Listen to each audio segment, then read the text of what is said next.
At a family dinner, my 4-year-old daughter accidentally spilled her drink on my mother-in-law and she slapped her and shouted, "I told you not to bring your little trash." Look what she did. What a nuisance. My sister-in-law snorted. Why did you even bother showing up? My husband said my mom's right. Why are you just standing there? Help her clean up. Everyone started giggling. I stayed quiet, grabbed my daughter and left. What I did next left them in ruins. My name is Natalie, and I'm a 32-year-old marketing director at a mid-sized tech company.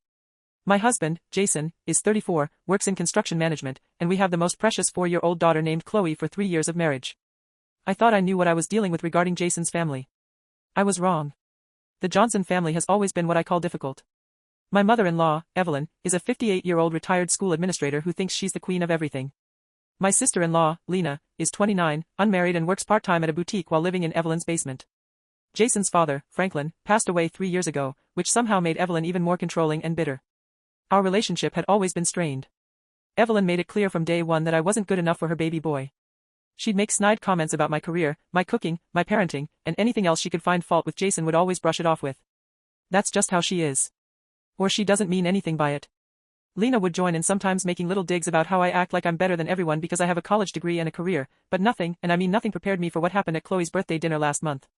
It was supposed to be a celebration. Chloe had just turned 4, and despite my better judgment, I agreed to have a family dinner at Evelyn's house.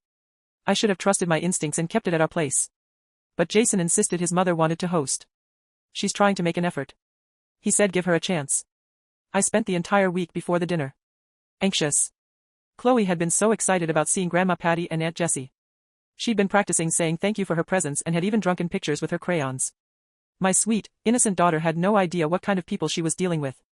The dinner was set for Sunday at 2 p.m.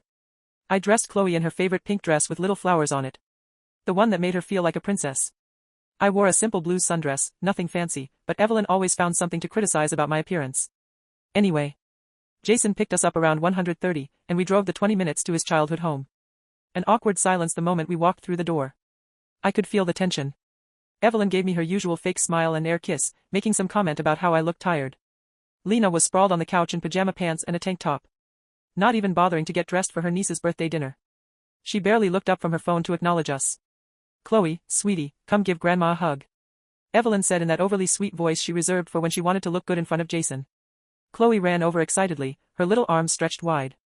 Evelyn hugged her, but immediately started fussing over her dress.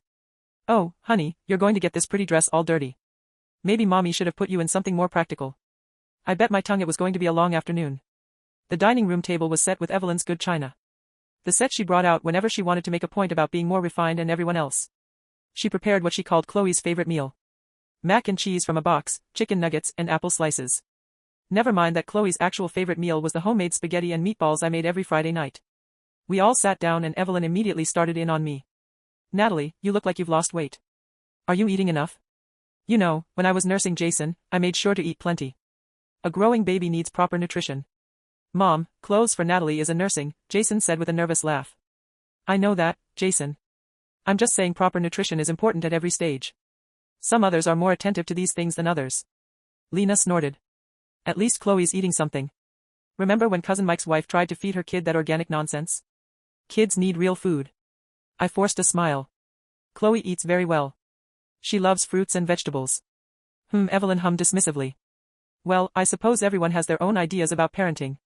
Chloe was sitting in her booster seat between Jason and me, happily eating her chicken nuggets with her fingers. She'd gotten a little messy, as 4-year-olds do, but she was being remarkably well behaved. She kept chattering about her birthday party at school and how her teacher had sung to her. "Mommy, can I have my juice?" Chloe asked sweetly. I reached for her sippy cup, which was filled with apple juice. Evelyn insisted on using a regular cup because sippy cups are for babies.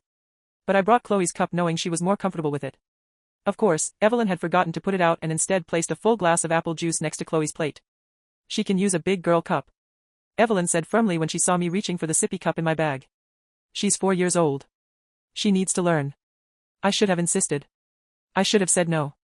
But I was trying to keep the peace, trying to make Jason happy, trying to avoid another confrontation. So I helped Chloe hold the glass, reminding her to use both hands and be careful.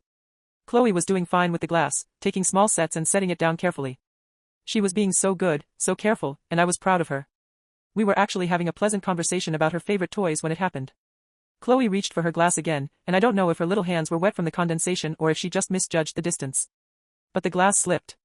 It tipped over, sending apple juice cascading across the table and right into Evelyn's lap.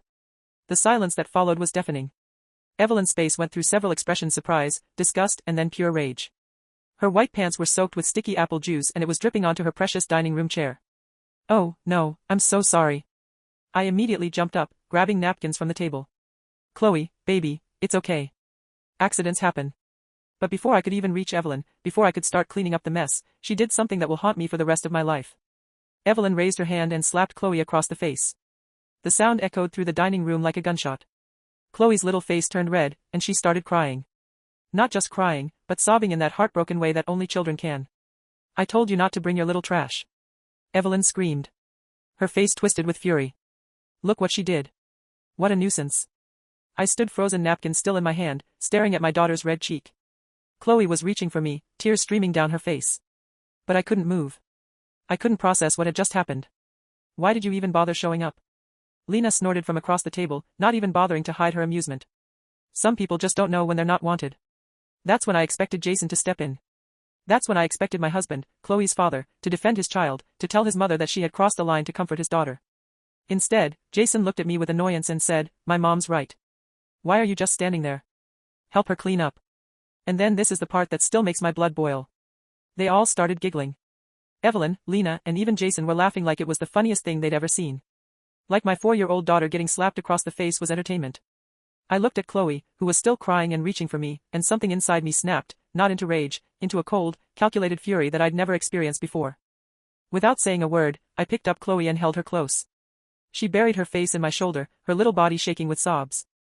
I grabbed our coats and my purse, and I walked out of that house without looking back. "Natalie, where are you going?" Jason called after me, but I didn't answer. I couldn't trust myself to speak. I drove home in silence while Chloe cried in her car seat. When we got home, I carried her inside and held her while she calmed down. I examined the red mark on her cheek and took several photos with my phone, making sure the timestamps were visible. Then I sat down and really thought about what had just happened. My mother-in-law had assaulted my child. My sister-in-law had mocked us. My husband had taken their side and they had all laughed about it. I realized in that moment that this wasn't just about a spilled drink or a moment of anger. This was about years of disrespect, years of being treated like garbage. Years of my husband allowing his family to abuse me. And now my daughter. Jason came home around 8 p.m. acting like nothing had happened. "You really embarrassed me today," he said as he walked through the door. "My mom was just upset about her pants. You could have handled that better." I stared at him. "Your mother hit our daughter." "She didn't hit her. She just gave her a little tap to teach her to be more careful." She slapped Chloe across the face, hard enough to leave a mark. Jason rolled his eyes. "You're being overdramatic." Chloe's fine kids bounced back from everything. That's when I knew. I knew that Jason would never protect Chloe or me from his family. I knew that he would always choose them over us. And I knew that I was done. But I didn't tell him that. Instead, I nodded and said, "You're right. I'm sorry." Jason looked released. "Good. I'm glad you're being reasonable. Mom wants you to call her and apologize." "Of course," I said. "I'll call her tomorrow." But I didn't call Evelyn. Instead, I called my lawyer, Michelle Barnes from Barnes & Associates Family Law. You see, I've been thinking about divorce for months. Jason and I had been having problems for a while. Not just with his family, but with his complete lack of respect for me as a person. He'd been dismissive of my career, critical of my parenting, and increasingly distant. I'd been documenting everything, saving money in a separate account and preparing for the possibility that our marriage might not survive. What happened at that dinner was the final straw. But it was also the perfect opportunity. My lawyer, Michelle, had been preparing for this moment. She'd advised me to document everything to keep records of Jason's behavior and his family's treatment of me. I had emails, text messages, photos, and a detailed journal of incidents going back 2 years. "This is perfect," Michelle said when I showed her the photos of Chloe's face.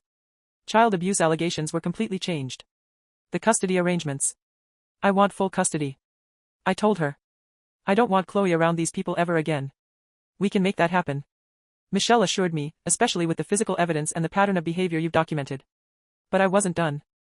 I wanted them to pay for what they'd done. Not just to me, but to Chloe. I wanted them to understand that actions have consequences. My first call was to Child Protective Services. I filed the report against Evelyn for slapping Chloe, providing photos of the injury, and a detailed account of what had happened.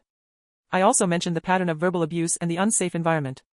The caseworker explained that they would investigate, but warned me the process could take 60 to 90 days. My second call was to Evelyn's former employer.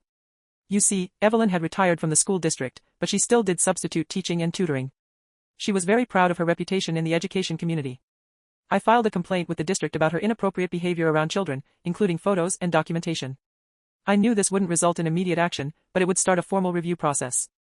My third call was to Lena's employer. The boutique where she worked part-time prided itself on being family-friendly and community-oriented.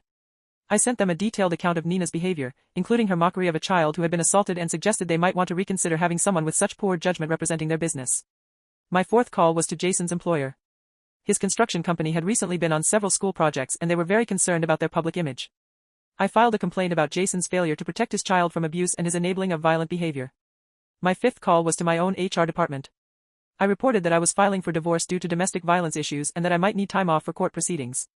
My company has excellent victim support services, and they immediately put me in touch with additional resources. But the real masterpiece was my social media campaign. I wrote a detailed post about what had happened, including the photos of Chloe's face.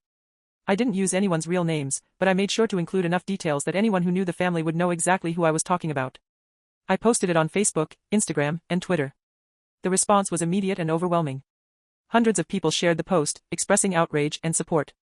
Many people commented with their own stories of family abuse and toxic in-laws. The post went viral in our community. Within hours, I started getting calls from people who knew the Johnson family. Apparently, Evelyn and Lena had a reputation for being difficult, and many people weren't surprised by what had happened. Several people reached out to offer support or to share their own negative experiences with the family. But the real impact came when the post made its way to Evelyn's former colleagues and Lena's social circle. Suddenly, everyone in their community knew what they had done. People who had respected Evelyn as an educator were horrified. Lena's friends started distancing themselves from her. Jason was furious when he found out about the post. He came home from work the next day screaming about how I was ruining his family's reputation and making him look bad at work. "You're being vindictive," he yelled. "This is between us. You don't need to air our dirty laundry on social media. Your mother assaulted our daughter." I said calmly, "That's not dirty laundry. That's a crime. She's 4 years old. She'll forget all about this in a week." "I won't." That's when I told him I was filing for divorce. Jason's reaction was predictable. First, he tried to convince me I was overreacting. Then he tried to blame me for causing drama. Finally, he tried to threaten me. "You'll never get custody," he said. "My mom will testify that you're an unfit mother. You're too career-focused. You're never home. Chloe needs stability." I just smiled. "We'll see." While I was building my case, I also had to deal with the immediate aftermath of that terrible dinner. Chloe was having nightmares and would flinch whenever someone raised their voice. I took her to a child psychologist, Dr. Rebecca Martinez, who specialized in trauma recovery for young children. Chloe is showing classic signs of post-traumatic stress. Dr. Martinez explained that after her first session with Chloe, the fact that it happened in what should have been a safe family environment makes it particularly damaging. Children this age don't understand that adults can be wrong or cruel. I felt like I was failing Chloe all over again. "What can I do?" "You're already doing it." Dr. Martinez assured me. "You remove her from the harmful situation immediately. You're getting her professional help. You're showing her that she's safe now. But it will take time." Jason didn't understand why Chloe needed therapy. "She's 4, he said dismissively when I told him about the appointments. "Kids don't remember things like this. She flinches when people move too quickly." I pointed out.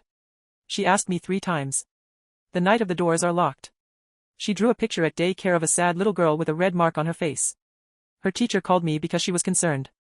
"You're making her think it was worse than it was." Jason insisted. "If you just acted normal, she'd forget about it." Since we lived in a one-party consent state for recording, I had started documenting all our conversations about Chloe. This exchange was another piece of evidence I turned over to Michelle. Meanwhile, I was discovering just how deep the dysfunction in Jason's family really went. As I dug through old photos and documents for the divorce proceedings, I found evidence of years of problematic behavior that I either ignored or rationalized away. There were photos from Chloe's first birthday where Evelyn had accidentally positioned herself in front of me in every picture, making it look like she was Chloe's primary caregiver. There were text messages between Jason and Lena where they liked my fancy cooking and called me controlling for wanting Chloe to eat vegetables. There was an email from Evelyn to Jason suggesting that I was too emotional to be trusted with important decisions about Chloe's care. Most damning was a group text thread between Jason, Evelyn, and Lena from just 2 weeks before the dinner incident. They were discussing whether to invite us at all, with Lena writing, "Do we really need the drama? Natalie always finds something to complain about." Evelyn had responded, "Jason needs to learn to control his wife, better control his wife. Like I was a disobedient pet." Jason had replied, "She'll behave. I'll make sure of it." When I showed this to Michelle, her eyes lit up. "This shows premeditation," she said.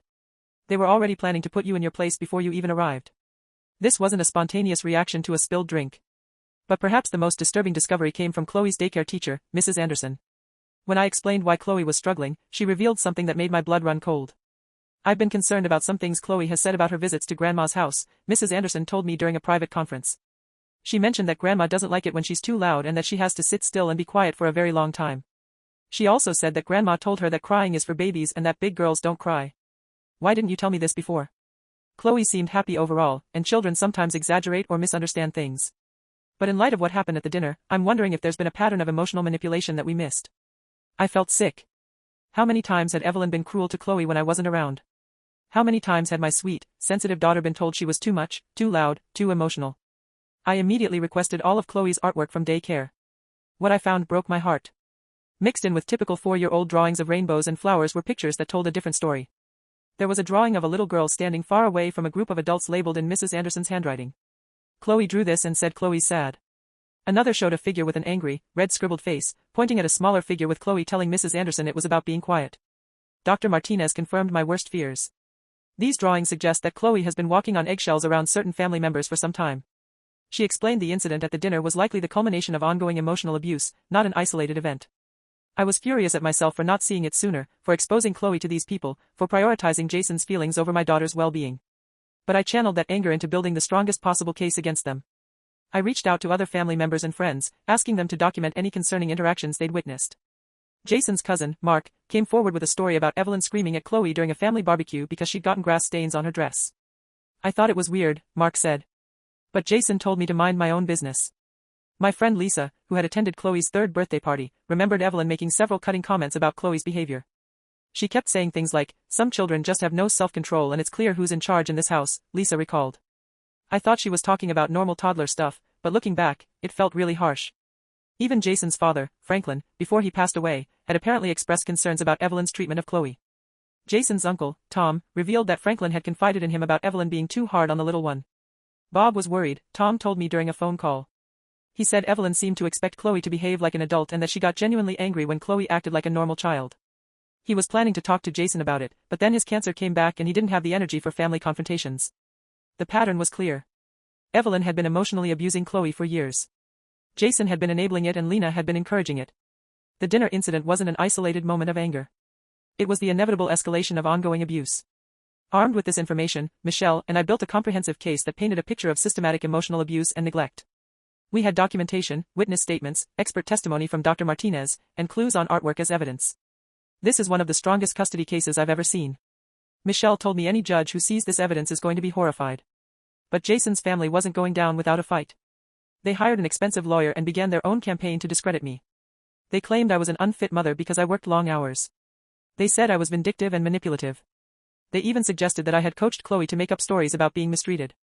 Evelyn went so far as to write a letter to the court claiming that I was alienating Chloe from her father's family and that the incident at dinner had been blown out of proportion by an hysterical mother. She painted herself as a loving grandmother who had been pushed to her limit by a disrespectful child and an ungrateful daughter-in-law. Lena provided a statement claiming that I had always been dramatic and that I was using Chloe as a weapon against Jason's family. She said the slap was barely a tap and that Chloe had barely even cried. Jason's statement was perhaps the most infuriating. He claimed that he had been trying to mediate between two strong-willed women and that I had overreacted to normal family dynamics. He painted himself as a victim, caught between his wife and his mother, rather than a father who had failed to protect his child. Their strategy was clear: blame me for everything, minimize the abuse and paint themselves as victims of my vindictive nature. But they had made a critical error.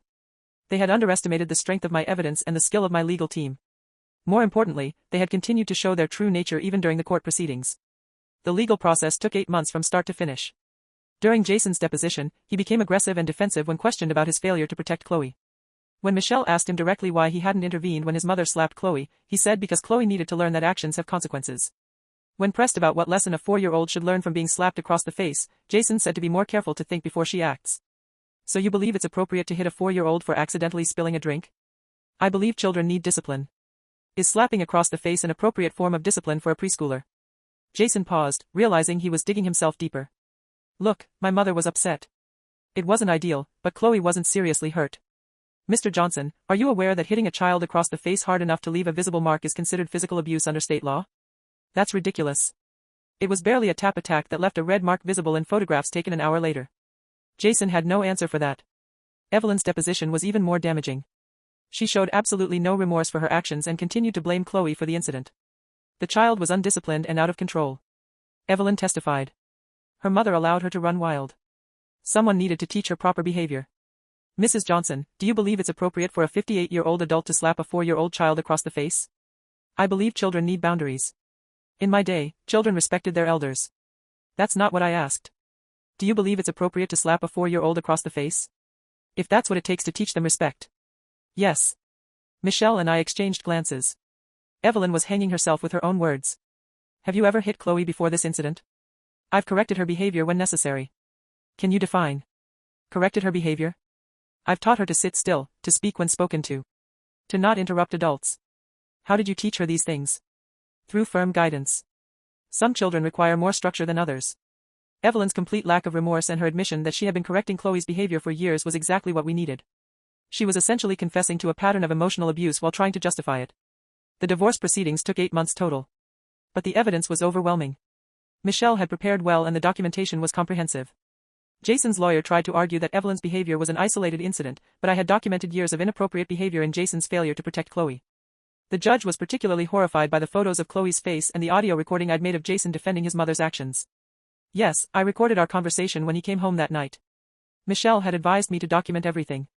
Evelyn tried to get a character witness to testify on her behalf, but most of her former colleagues refused to get involved once they saw the evidence. The few who did agree to testify ended up hurting her case more than helping when they admitted they'd seen her be stern with children in the past. Leanna tried to claim she was just joking when she made her comments, but the recording was clear. She had mocked the child who had just been slapped across the face. Jason's employer didn't fire him, but they did remove him from the school construction projects. They made it clear that his behavior reflected poorly on the company and that his future with them was uncertain. The custody decision was everything I had hoped for.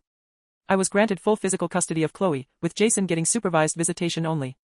The judge ordered that Evelyn and Leanna were not allowed to be present during any of Jason's visits, and that all visits had to take place at a neutral location with a court-appointed supervisor.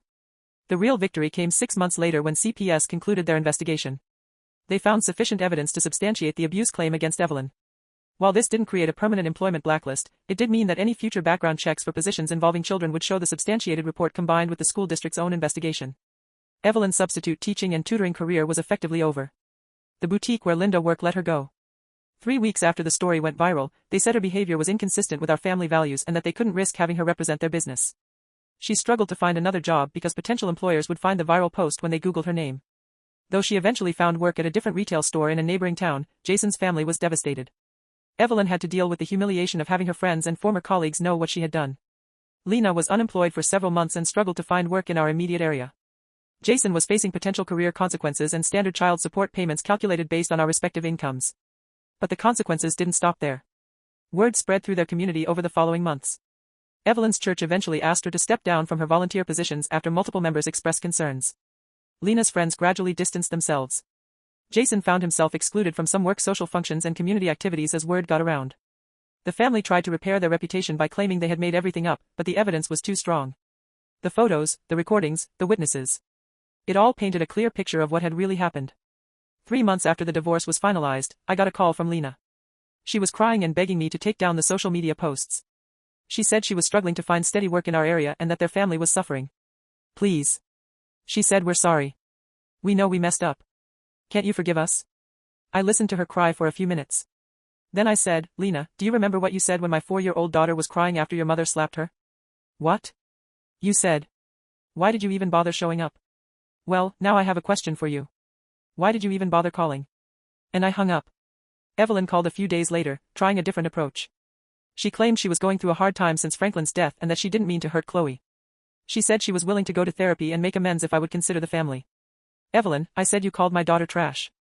You slapped her across the face. You showed no remorse. The only reason you're apologizing now is because you're facing consequences for your actions. I said I was sorry. You're sorry you got caught. You're sorry people found out what kind of person you really are. You're not sorry for what you did to Chloe. That's not true. If it's not true, then why did it take you 3 months to apologize? Why didn't you call the next day? Why didn't you call when you found out I was filing for divorce? She couldn't answer that. Jason tried a different approach. He showed up at my office one day looking haggard and desperate. He said he'd been thinking about everything that had happened and that he wanted to work things out. I've been talking to a therapist, he said. She helped me understand that I haven't been a good husband or father. I want to change, Jason. You stood by and watched your mother slap our daughter across the face. Then you told me to help clean up the mess. There's no therapy that can fix that level of moral bankruptcy. I was in shock. I didn't know how to react. You laughed. I reminded him you thought it was funny. I was uncomfortable. I laugh when I'm uncomfortable. You chose them over, Chloe. You chose them over me. You'll always choose them over us. That's not true. True.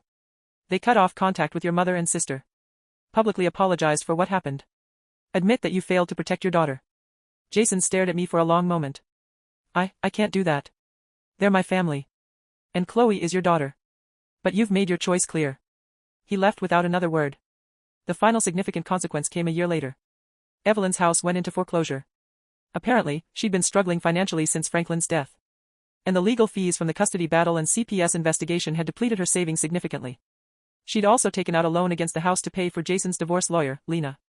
Eventually found work at a call center in the next town over, but had to commute an hour each way.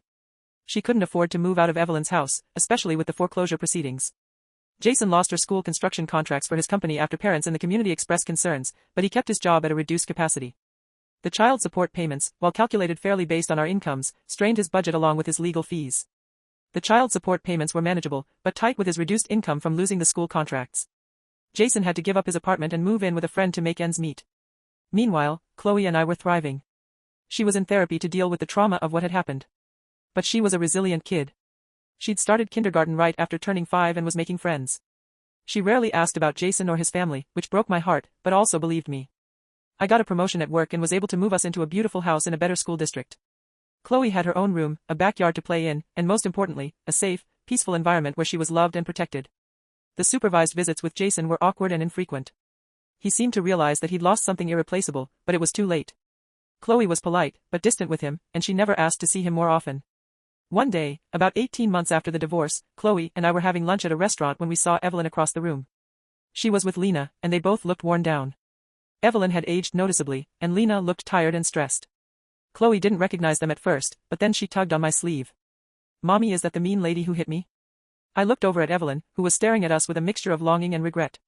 "Yes, sweetheart. But she can't hurt you anymore. Go," Chloe said, and went back to eating her grilled cheese sandwich. Evelyn started to get up like she was going to come over to our table. But Lena grabbed her arm and pulled her back down. They left a few minutes later without saying anything. I felt a moment of pity for them. They'd lost everything because of one moment of cruelty. But then I remembered Chloe's tear-stained face that day and the pity faded. Actions have consequences. Evelyn chose to slap a 4-year-old child. Lena chose to mark that child. Jason chose to defend them instead of protecting his daughter. They all chose to laugh at the little girl's pain. I chose to make sure they faced the consequences of those choices. People sometimes ask me if I think I went too far, if I feel bad about destroying their lives. If I regret anything that happened. The answer is no. I don't regret protecting my daughter. I don't regret standing up to bullies. I don't regret showing Chloe that she deserves to be treated with love and respect and that people who hurt her will face consequences. Evelyn, Lena, and Jason thought they could treat us like garbage because they believed there would be no consequences. They thought I was weak, that I would just take their abuse and keep coming back for more. They were wrong. Chloe is now 5 years old, happy and healthy. She's in kindergarten, loves our class and wants to be a veterinarian when she grows up. She has friends. She's confident and she knows she's loved. Sometimes she asks why Daddy's family was so mean to us, and I tell her the truth in age-appropriate terms. Some people make bad choices, and when they do, they have to face consequences. We moved away from them so we could be safe and happy. "Are you sad about it, Mommy?" she asked me once. "No, baby," I told her. "I'm proud of us for being brave and standing up for ourselves." "Me too," she said, and gave me a hug. Jason still has his supervised visits, but they're becoming less frequent. He's been seeing a therapist, and apparently he's finally starting to understand the magnitude of what he lost. His therapist suggested he write Chloe a letter explaining his feelings and apologizing for not protecting her. The letter was heartbreaking. He wrote about how sorry he was, how he knew he'd failed as a father, and how he hoped someday she might forgive him. He said he was working on himself and that he wanted to be the father she deserved. I read the letter and felt nothing. It was too little, too late. The damage was done. I showed the letter to Chloe's therapist and we agreed that Chloe wasn't ready to hear it yet. Maybe someday, when she's older, she can decide if she wants a relationship with her father. But for now, she needs the ability and protection. As for Evelyn and Lena, I heard through mutual acquaintances that they're both struggling. But managing. Evelyn is working part-time at a grocery store and living in a small apartment. Lena found steady work at the call center and is slowly rebuilding her life. They're both dealing with the ongoing social consequences of their actions, but they're surviving. Part of me feels sorry for them. Part of me thinks they've learned their lesson and suffered enough. But then I remember that day at the dinner table. I remember Chloe's face when Evelyn slapped her. I remember the laughter. I remember being told that my daughter was trash and a nuisance. And I remember that if I hadn't stood up for Chloe, if I hadn't fought back, they would have continued to treat her badly. They would have taught her that she deserved to be abused, that she should accept mistreatment from people who claimed to love her. I couldn't let that happen. So, no, I don't regret what I did. I protected my daughter and I taught her that she has value. I showed her that people who hurt her will face consequences. I demonstrated that she never has to accept abuse from anyone, even family. Those are lessons worth fighting for. Chloe and I are building a new life together, surrounded by people who love and respect us. We have friends who celebrate our successes and support us through challenges. We have chosen family who treat us with kindness and dignity. We're happy. We're safe. We're free. And that's worth more than any relationship with people who would hurt a child and laugh about it. Sometimes the best revenge is simply living well, being happy and protecting the people you love from those who would harm them. Evelyn, Lena, and Jason learned that lesson the hard way, but they did learn it. And Chloe learned something too. She learned that her mother will always protect her no matter what. She learned that she deserves to be treated with love and respect. She learned that actions have consequences. Those are the most important lessons of all.